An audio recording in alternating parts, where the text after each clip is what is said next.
台中成功岭在去年9月拍板时阵发生事故，有一名士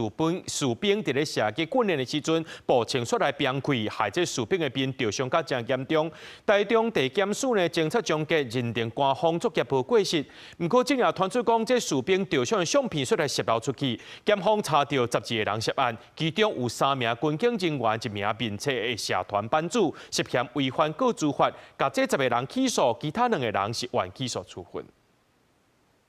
到台中成功岭考场是真侪人做兵时的回忆。不过，陆军10军团机械化步兵234旅去年9月2日，伫成功岭基地靶场步枪射击训练期间，一个姓肖士兵发生考场事故，造成倒兵的面受伤真严重。事后辩方恐怖相片外泄伫网络上，检方主动来分案追查，找到侦查终结，加散布相片这10个人，以及违反个资法来起诉。全案业经检察官侦查终结。审酌各被告涉案情节及犯后态度，认定其中被告10人所为均系犯个人资料保护法第41条之非法利用个人资料罪嫌，依法提起公诉。检方指挥台中市刑大甲台中宪兵队组成专案小组侦办，比对各大社群平台散布相片来源。去年11月伫全台20个所在同步来搜查涉案12人，其中包含2名陆军的军事官、1个桃园航警警员，认定牵涉散布军事训练事故甲医疗救治的病人影像资讯。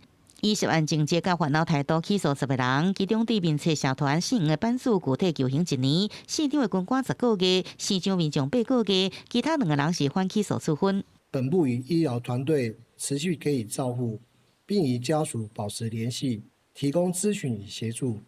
另将持人加强官兵精进射击、训练安全管控作为，确保部队训练安全。陆军第10军团指挥部强调，经过检方调查确认，装备正常，毋是外口讲的这庆功爆炸，射击拢依照规定执行，查无他人涉有刑事责任，尊重检调侦办结果，会继续关心受伤士兵甲家属，加强安全的管控。航警局是无对外来回应。记者综合报道。